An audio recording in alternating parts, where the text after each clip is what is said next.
Hello and welcome to Mountain Valley Today. I'm David Holt, and with me today is a candidate for sheriff, Nick Weldon. Welcome to the show. Hey, thanks for having me, David. I appreciate it greatly. We've had a fun time just a little bit ago. I gave you a list of questions, and I sort of made him nervous. Isn't that funny? So I don't know about this, but really, Nick's been running for, my goodness, how long have you been on the campaign trail? I'm actually in the 15th month of campaigning. Wow. Yeah, actually longer than that, but as far as campaigning, 15 months. That's a long time. That's a long time. That's a long time. That's a lot of miles on the car. And how many pairs of shoes have you worn out? I'm actually in my third pair of shoes, Are you really? But the second pair of insoles in the last pair of shoes.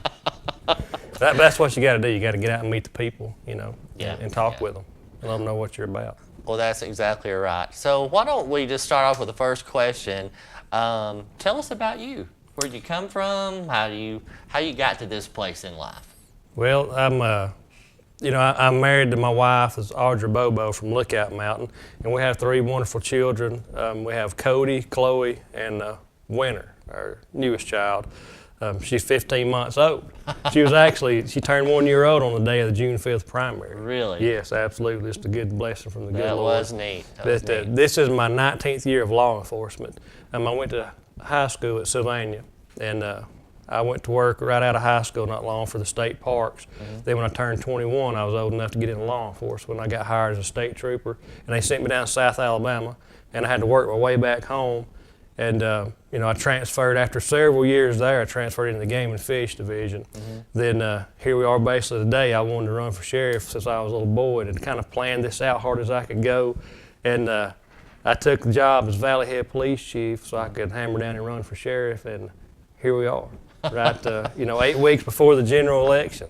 Well, had no idea. Number one, you went to Sylvania. Right. Number two, that you were a state trooper in South Alabama. I bet you saw some things down there. I did. I worked my way back home. That's where they sent me at, and you had to work your way back home. You didn't get to go just where you wanted to. Right. Mm-hmm. But that's where I started out at, and my wife went to school at Fort Payne, and how I met her was through the state park. Her mother is a secretary at DeSoto State Park, and that's how we met. And we live in the valley in Portersville. Okay. I got a cow farm also in Portersville. My goodness, you are working on many pairs of boots if you've got a cow farm. Hey, we stay busy. There's no better way to raise your family, though, on a farm. Well, let me ask you the next question. Why in the world do you want to be the sheriff of DeKalb County? Now, you said you wanted to be one since you was a little boy. Right, yes. But, as you get older and wiser, why? Well, that's a tough question right there when you throw that in. But, that's something I've always pursued, is to be the sheriff. I love law enforcement. I love dealing with people. And, it takes a special trait to be in law enforcement. It's not just something that you just jump into one day and say, hey, I'm going to be a police officer. I can do it if anybody else can do it. It's kind of a calling because you deal with, from A to Z, different types of varieties of law enforcement. Yeah. So it takes special people. And I've been blessed. The Lord has blessed me, and I've seen many things that I hope most will never, ever see. Right. Then I've also been blessed to see things that, I would love to share with other people. But I'd always wanted to run for sheriff, and as time pursued on, I really started putting the bearing together with it. It takes people that are qualified in law enforcement and have seen both sides of law enforcement to run and manage something where you're dealing with nothing but people that represent law enforcement. Mm-hmm. And to me, that's important. And it's just one of those childhood dreams where I always wanted to run for sheriff, and the good Lord has blessed me to be right here. Well, that's good. I know my mom and dad were school teachers, and I didn't want to be one, but here I am. I have 35 years now. Wow. Well, you mentioned this a minute ago. You talked about qualifications. Why don't you share a little bit about those qualifications that's got you to the point that you have to believe you can do this job effectively? And you mentioned that, but I'm just going to throw you that question too. Right. Well, like I said, this is my 19th year of law enforcement. And, I worked on the state level for many years, in 2 different divisions, 2 different very hands-on divisions dealing with the public and, and people in general. And I've been in the management part of it as a police chief. we started the Chiefs Association back up that had kind of been laying down for many years, and we reboosted the Chiefs Association 2 years ago, and I was elected president of it, over the Chiefs Association for this district and this county. But 19 years of law enforcement, it's a job that every day varies from one extreme to the next. Yeah. You never know what's going to happen. And that, to me, speaking from people that wear a badge and a gun, that have lived it and know what it's like, I call it the 1%, because only 1% of the people know what it's really like every day to go from getting cussed out for stopping someone for speeding or running a stop sign to, to getting a very seldom pat on the back for, hey, helping change a flat tire. Yeah. Things like that. So that's why I say that it's important to have 19 years of experience in that field, because you know from A to Z what law enforcement inclines of. Yeah, and the other thing I think that you mentioned that you sort of skimmed right over, when your peers think enough of you to elect you to a position of leadership in that organization. Amen, yes. I mean, it speaks volumes about your relationship with them. Right. When you look at the Sheriff's Department currently, I'm sure that you've looked at it for a while, and you've seen some pros and cons, and so I'm going to ask you a twofold question. What's one thing you'd like to change, priority number one, and what's one thing that you see is working right and you might keep? Right. That's a lot to throw at you. It is a lot to throw at. That's all right, though. One big thing that I would like to see to move forward, and it's been the number one focus since day one of our campaign, is our youth. We have a reputation in this county, and it's bad, of meth mountain. And I tell people, if we don't change the route we're going to go from meth mountain to heroin hill, because heroin is the latest, most dangerous drug coming into this area, and it's coming in strong, very strong. Right. But our youth, like I said, is the number one asset. Yeah. That's our most important investment we'll ever have, is our youth, and we've got to change the way they're being pushed at, like the DARE program and all. Yeah. So we created a program called Beyond DARE, and it touches on every child in a school, from K through 12. Okay. Where your DARE program now is just at a 5th grade level. Right. You have kids being taught something at the 5th grade, then from there on till they graduate, they can't look back and get a hold of what they were taught in the 5th grade. So we have to go beyond that and educate them, all the way from K through 12, from stages of what you hear now. Bullying, that's a big thing. Yeah. Then you go into the 15, 16-year age where they're driving. There's kids, I've said this 100 times in 17 months. I've knocked on 52 doors and told someone a loved one wasn't coming home. They'd been killed in a wreck or something in 19 years. It's the hardest thing you'll ever do in your life. But if we can get an education in there being taught by like the SRO, come in that age group, and it saves one kid's life from having a fatality wreck, it worked. Then you push on and you educate them on the powers of drugs as they get older, not just from the 5th grade, but on through till they graduate. Yeah. And it goes back to, if it saves one kid, I mean, it done its job. Yeah. And that's been the number one focus since day one is our youth. And I have 3 children, and my children are no more important than yours or anyone else's, but we have to treat them all as a whole. Yeah. And I just see that pushing forward as our number one focus. And we have many more things, but that's our number one focus. Well, you can't go wrong when you're investing in the lives of children. I firmly believe that. Been doing it for 35 years. Right. And, if you can change one child's life for the better, it's well worth it. Amen, that's right. Well worth it. Yes. Well, as we go a little further, I know you mentioned you have dealt with difficult people when you stopped them for a traffic citation. Right. So is there some specific example or maybe a time when you've had to deal with someone and you were able to get through that? Is there anything you can share that wouldn't break any confidentialities? Of course, it could be, a brother or sister. You just never know. I guess I've dealt with a lot of different people. That's resulted in, oh my goodness, and knockdown, drag out fights to tasing them on the side of the road. Like I said, the common person doesn't see what's out here. They look at the media or the TV and they see these news clips of car chases and all. I mean, that's real. And it's right here, and it happens right here. And it happens every day here in law enforcement.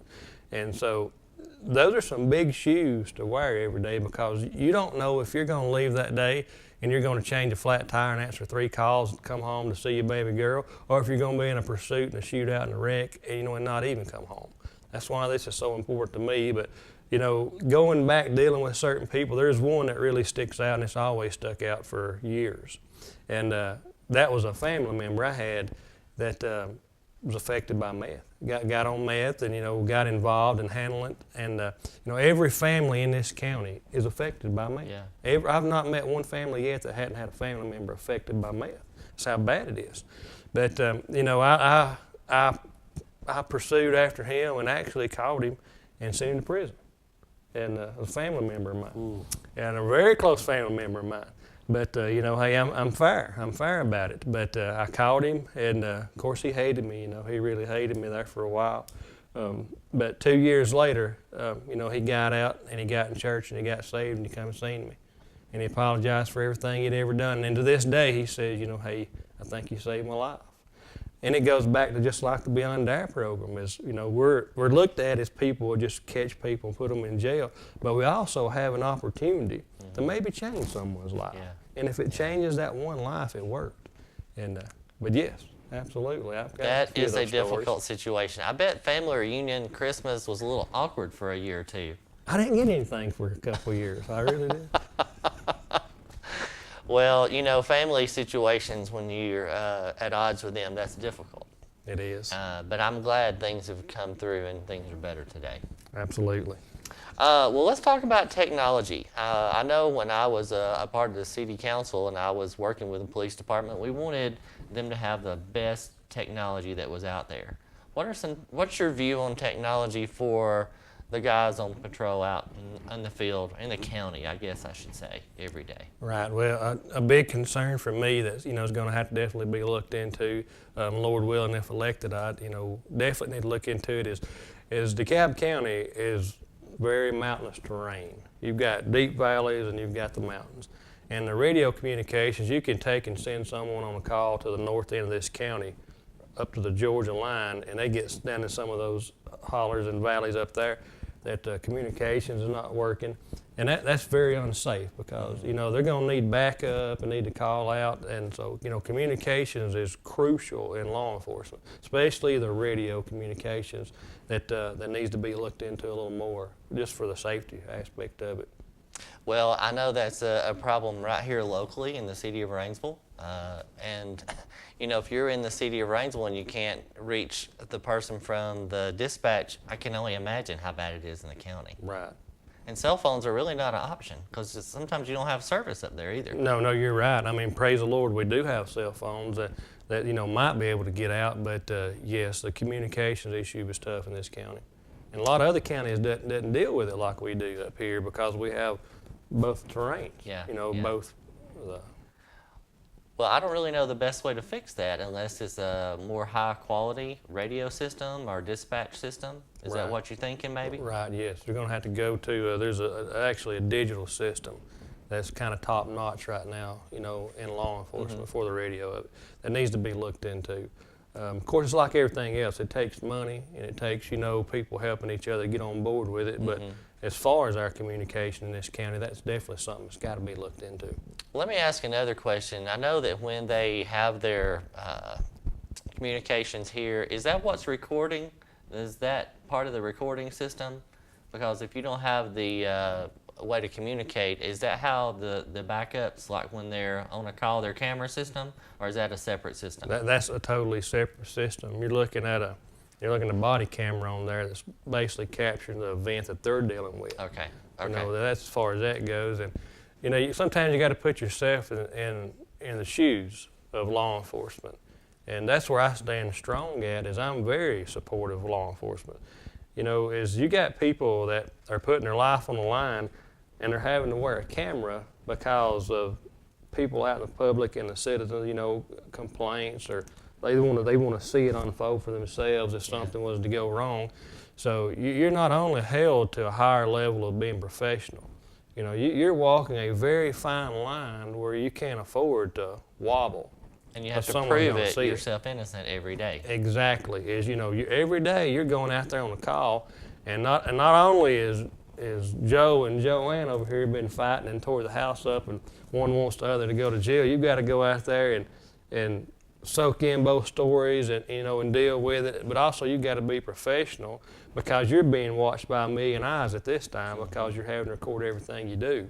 Yeah. And it's a tough, stressful life in law enforcement, and it's definitely a 1%, a 1%. Well, I always like to ask the next question. What is something about you that nobody knows? I mean, I've had people that, like, I used to do radio. I like to cook. I don't know. What is something that you really hadn't shared with anybody yet? I mean, their whole purpose is to help people get to know you a little better. Right. Well, I'm a huge deer hunter. I love to deer hunt. Oh my goodness, I love to deer hunt. I go out west and hunt. I go up the Midwest and hunt. I'm a huge deer hunter, a bow hunter. Okay. I travel all over. You have to be really quiet to do that. Oh yeah, you got to be quiet. You got to be really quiet. But at the end of the day, I'm like 99.9% of everyone else in this county. I mean, what you see with me is what you get. I like to hunt. I've got a family. I live on a farm. But You're not a karaoke closet singer? No. Hey, nothing with a closet. Nothing with a closet. I didn't mean it that way. Maybe you sing in the shower. No, I don't. No, don't do that Usually either? I'm so sleepy, it's all I can do to get a shower. Oh my goodness. I just like to have a good time and talk with people. Yeah. And man, here's the way I told somebody, I just helped. A lady was broke down on my way here, so I had to stop. So it took me a little longer, and I helped get her going. And she was just all upset. I said, "Listen," I said, "you can't be happy if you don't smile." and she laughed. She said, "That made me laugh." And that's the way I look at it. Is if we can smile and be happy, things are going to go so much smoother. Yeah. And that's why this is important, and running for sheriff's important to me, because I'm just like everybody else is out here. I'm just a simple, God-fearing person, just trying to do something I always wanted to do. There you go. There you go.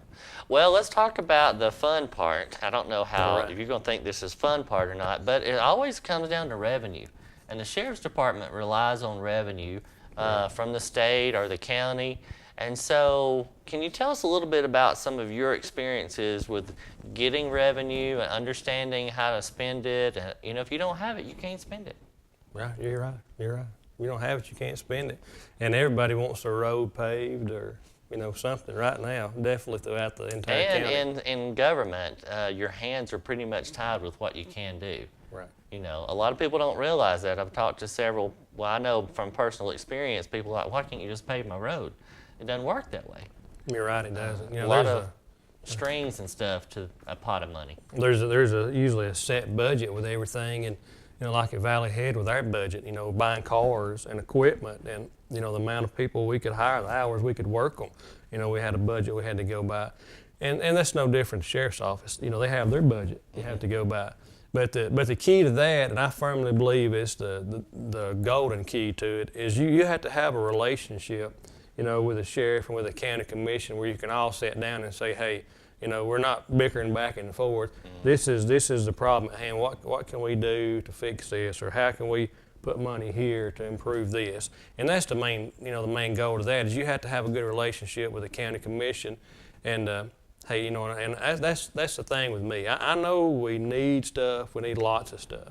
There's no doubt about it. But first of all, if it's the Lord's will to get elected, we got to have a good relationship with them so we can move forward to enhance things like the radio system. More officers on the road, things like that. We have to build that bond before we can move further. Yeah. How many employees does the sheriff actually manage? I don't even know the answer to that question. If I'm not mistaken, it's 103 Really? employees. Yes. Wow. And I didn't realize it was that big of a department. The jail, the jail handles a lot. A lot of employees there, but yes, 103 employees. One of the things I was noticing in my past experience was it's hard to keep a fleet of vehicles up and running.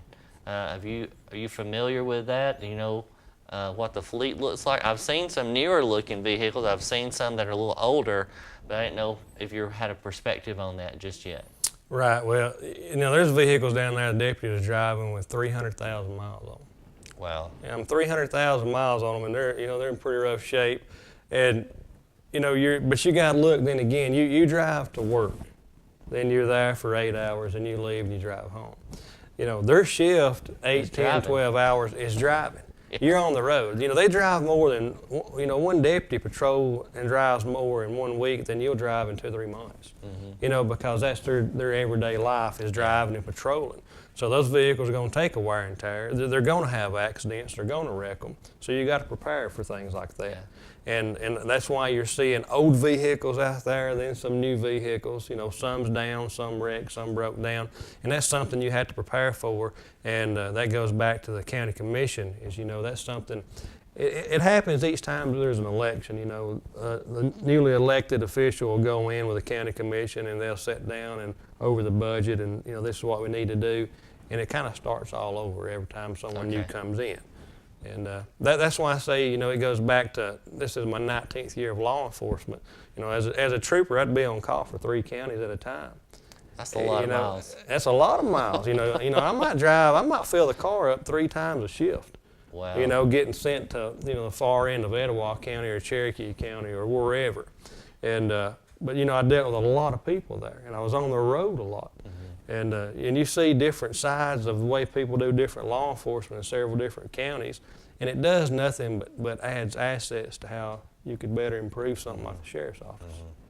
Good point, good point. Well, I mentioned this to you a little bit ago before we started recording, and I just jump in there. You know you're going to be the face of any community crisis or event. Are you ready to be the spokesperson for the DeKalb County Sheriff's Department? You ready to have all those cameras at you and have to be careful with the words you say and all that stuff? Well, it can't be much brighter than it is in here. You know, that's for sure. That is true. No, it gets hot too. Right. You know, yes. You know, for 19 years, that's basically what I've done. For 19 years, you know, with highway patrol, oh my goodness. You know, every time there was a bad crash, bad accident, we worked it. Yeah. You know, and unfortunately, you know, I was involved in one of the worst ones there's ever been. As we got hit, that several people lost their lives in. But you know, you're going to be part of that. It's just part of that management issue. Is not only do you going to do the law enforcement of it, but you're going to have to deal with the public. And it's no different than going to that domestic call or that call as you're still dealing with the public. And you still have to, going back to that body camera, you still have to watch yourself and how you represent yourself. So it's no different to the media, as you know, basically you're just, from when you went to that house to make that decision to who went to jail, basically you're standing in front of that camera and you're laying the facts out there as to why you did what you did. Yeah, without color commentating. Right, it's like a day in court.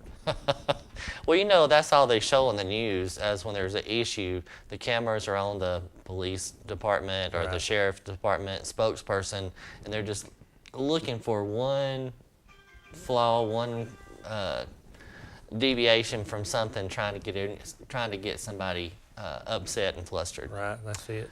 Well, let me ask you, how do you handle stress? Well, I like to hunt. You know, I enjoy, yes, hunting. I love it, and it is a stress reliever. But you know, when I get home every day and I see my kids and my wife, and we go out and ride in the pasture on the golf cart and check on the cows, and that's how I deal with stress. And I'm not a stressful person, but I spend time with the ones I love and the ones I cherish. And you know, that's what puts that smile on my face and makes all that other stuff go away. Yeah. As you know, is praising the good Lord and dealing with what He blessed me with. And you know, there's nothing like family. Oh, there's nothing like family. No. Well, are you prepared for the amount of stress you're about to walk into? Well, if it's the good Lord's will on November the 6th, the good Lord will prepare me for what's coming. Well, or the doctor can give you an extra pill. Oh. To handle that blood pressure stress. Yeah, I don't even like going to the doctor. Well, it's not an enjoyable thing all the time. Right, you're right. Well, let me ask you a question. How would your best friend describe you? Well, I guess 17, 15 months in this campaign, probably tired.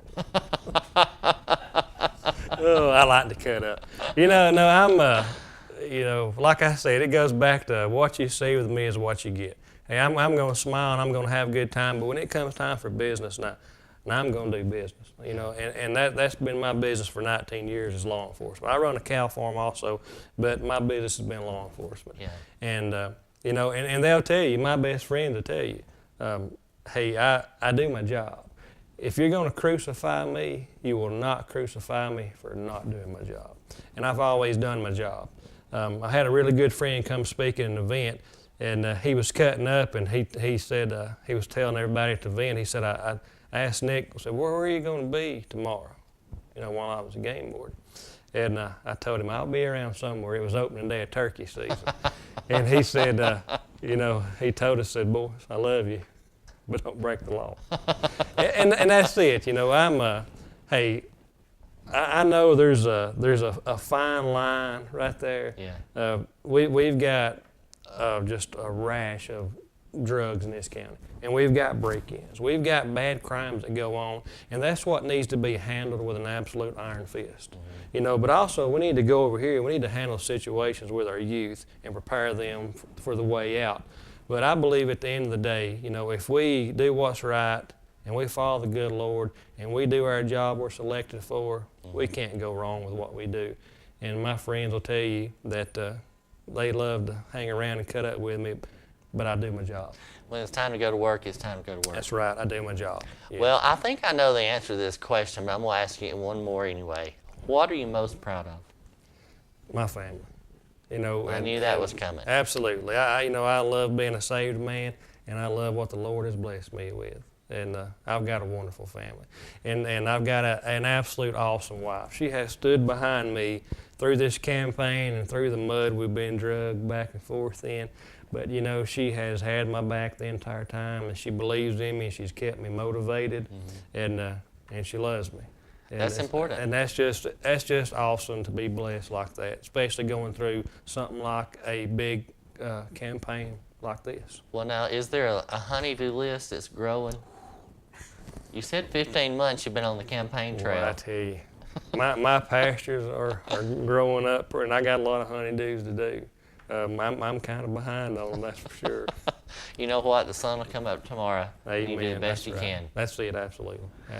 Well, we got about a minute or two left, and I want to give you a moment to look in the camera, and somebody that's watching, they're sort of on the fence trying to decide who do I vote for when I go to the ballot box. I want you to convince them that you are the man for the job. They need to bubble in the circle right beside your name. Absolutely. Well, first and foremost, I just ask that people would look at the county and at the kids in it and your families in it and what's at stake, and what we've got going on out here. And this is my 19th year of law enforcement. And I'm proud to say that I have done the best I could do in 19 years to do the best job I could do. And I fought hard for goodness over a year, campaigning hard to become the Republican nominee for sheriff. But what's important to me is our future that's at hand, our children. That's the most important thing to me. I just wish the people that were out there would look at, research us, look at what we believe in, and what's right and what's wrong, and look at the choices you have. I mean, we have an opportunity to be a change, to make a difference, all the way from leading our children to a better program in school. Just 19 years of law enforcement being put to good use in this county. And, I've prayed about everything I've done from day one, to get to this point right here. And I just ask the people that watch this that they would pray about their decision in their heart, what's right or wrong, and believe in us and research us, and pray for us more than anything. Prayer is worth a lot, isn't it? It's the only thing. That's well, it. Nick, it has been a joy to get to spend some time with you today, Absolutely. even in the bright, hot lights here. It is. I'm sweating on the lights. You have been listening to an interview with Nick Weldon, candidate for sheriff for DeKalb County. I'm David Holt, and we appreciate you watching Mountain Valley Today.